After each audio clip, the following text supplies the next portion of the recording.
This week, we examine the power and influence of the Catholic Church in Europe and the part it has to play in the dramatic events before the return of the Lord Jesus Christ. This is Matt Davies joining you. It was announced last Sunday the 21st of September 2014, that Pope Francis will be addressing the European Parliament on November the 25th of this year. The following is from an article on the Catholic News Service. Quote, "In visiting the Parliament, the Pope will be accepting an invitation made by Schultz during a visit to the Vatican in October 2013.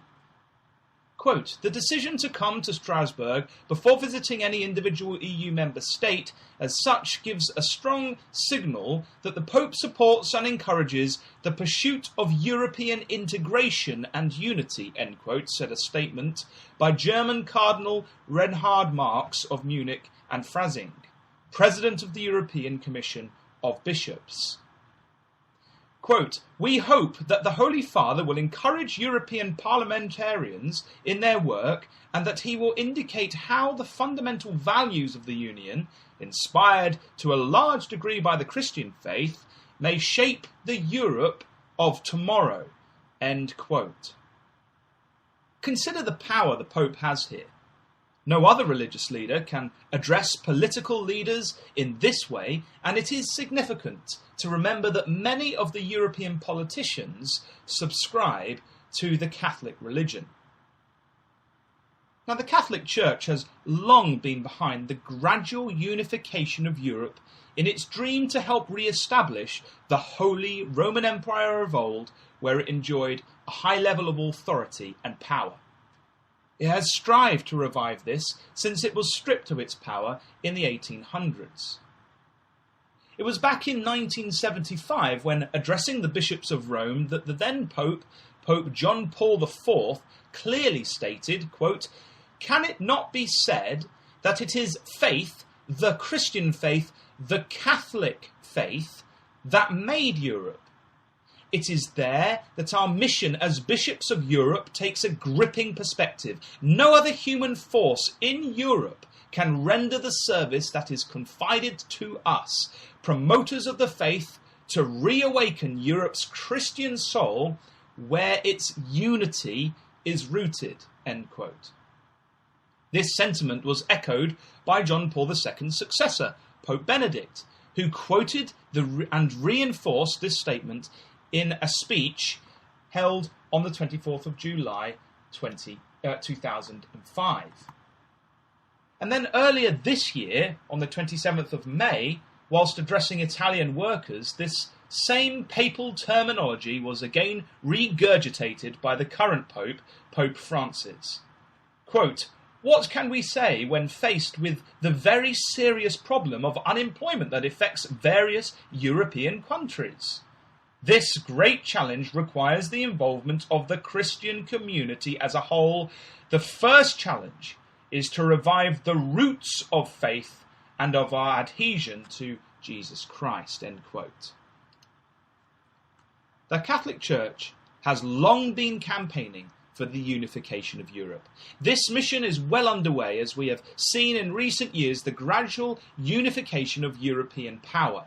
From the outside, it might seem that this has been done purely on a political basis, but it is clear when one looks at the facts that the European Union is steered slowly but surely by its religious backbone. The Catholic Church, who behind the scenes is guiding the European Union for its own interests. Now, this is exactly what we would expect to see as we near the end of Gentile times. In the Bible, we often have prophecies which are proclaimed in symbol. It is so that only those who put the time and effort into understanding them will be able to decipher their meaning. One of these symbols is a symbol of beasts. In Daniel 7, we have recorded 4 such beasts. In verse 4, we read of a lion, verse 5, a bear, verse 6, a leopard, and in verses 7 and 8, a dreadful and terrible 4th beast. We read in verse 17 of Daniel 7 the interpretation of what these symbols mean.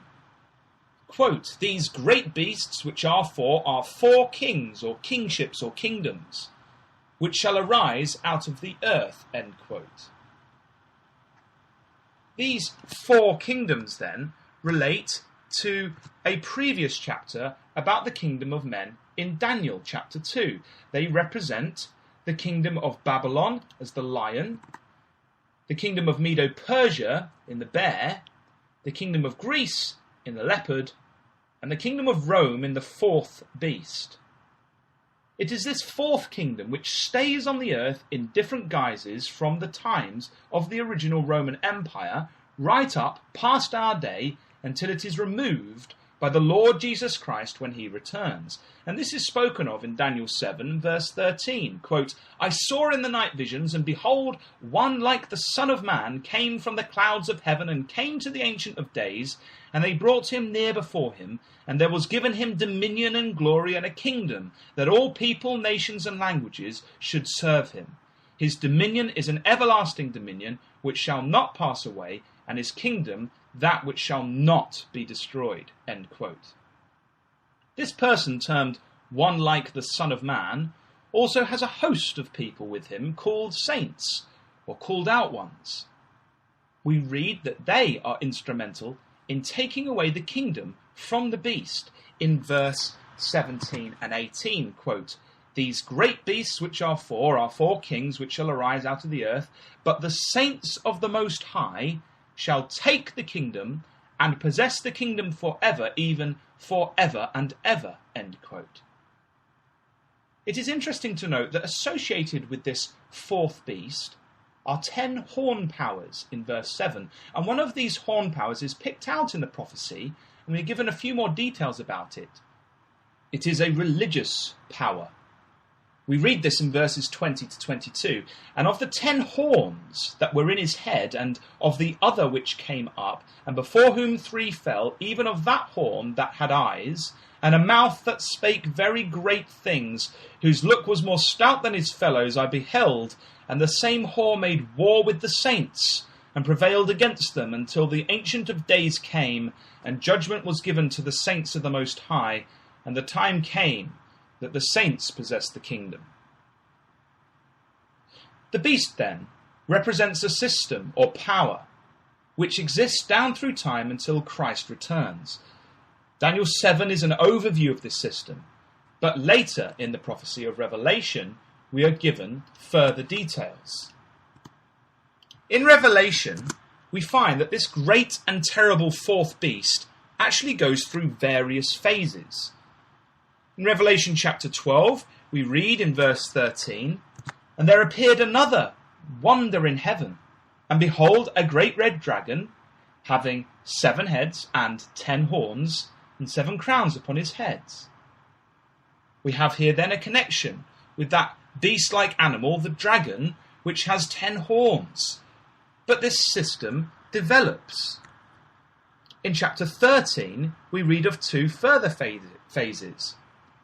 For example, in chapter 13 and at verse 1 we read, "And I stood upon the sand of the sea, and I saw a beast rise up out of the sea, having 7 heads and 10 horns, and upon his horns 10 crowns, and upon his heads the name of blasphemy. And the beast which I saw was like unto a leopard, and his feet were as the feet of a bear, and his mouth as the mouth of a lion, and the dragon gave him power and his seat and great authority." We see then how this is the same system, but just a different phase.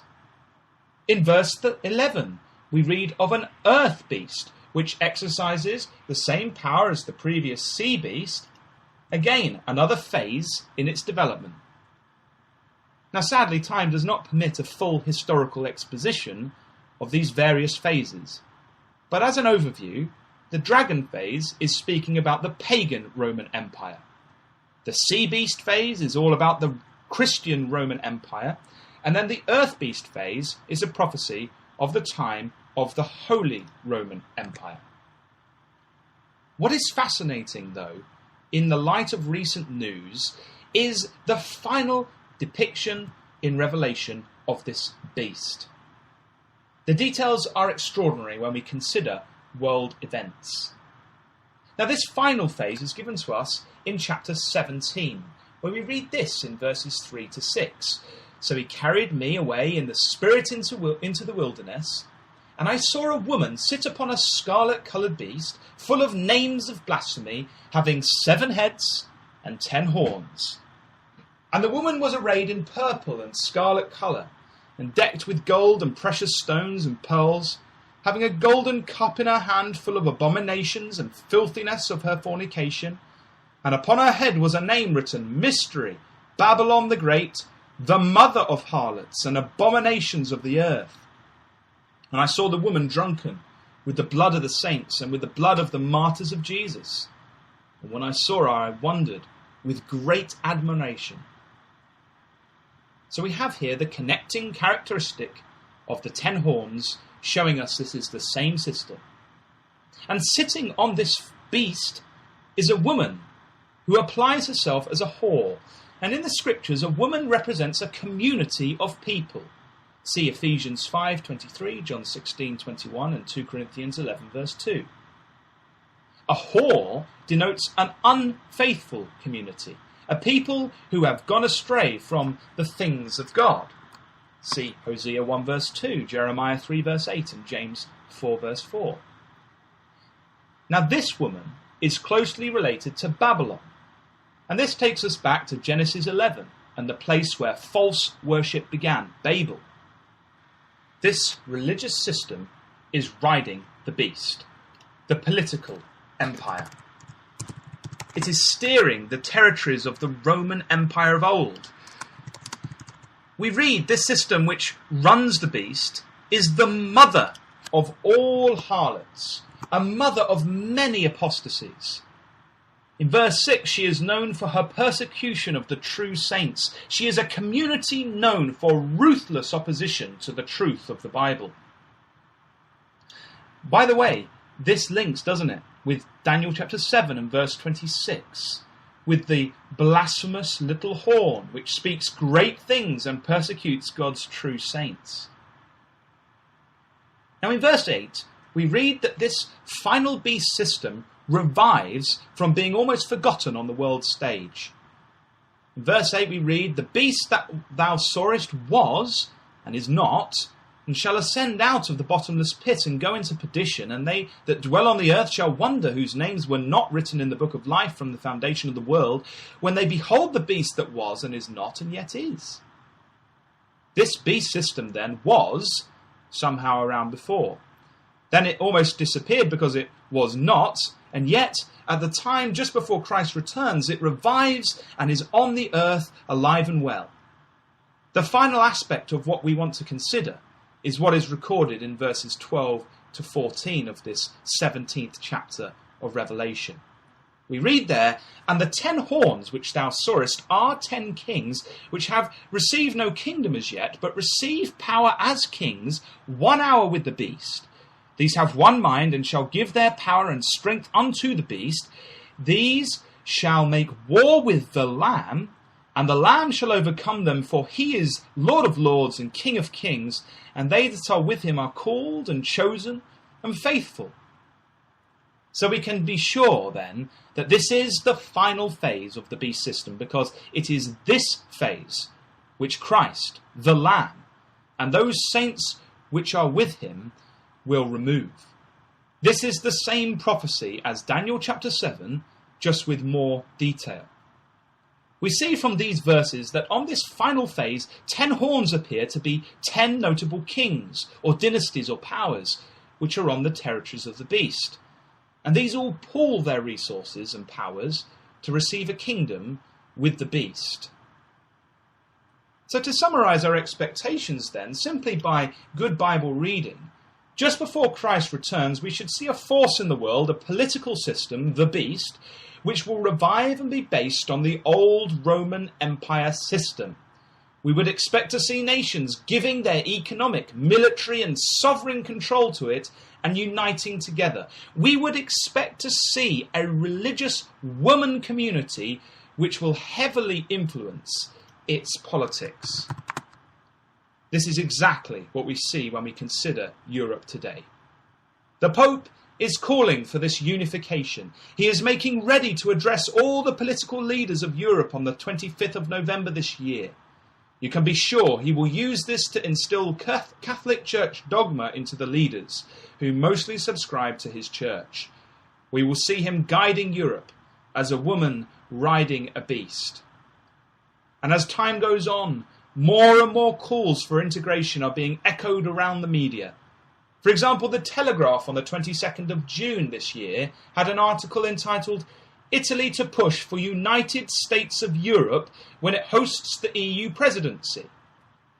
The nations are beginning to give their power to the beast. The woman community is ready to take her seat. The question is, are we ready? Whose side will we be on in the climax of the dramatic event soon to take place, when they make war with the Lamb? There can only be one victor. Back in Daniel 7 we read, "And the kingdom and dominion and the greatness of the kingdom under the whole heaven shall be given to the people of the saints of the Most High, whose kingdom is an everlasting kingdom, and all dominion shall serve and obey him." Let us therefore strive to follow the gospel of Jesus Christ in the time that remains. Let us live as the people of the saints, having taken on the saving name of Christ in baptism, and in striving together for the faith of the gospel. Join us again next week, God willing, for another Bible in the New.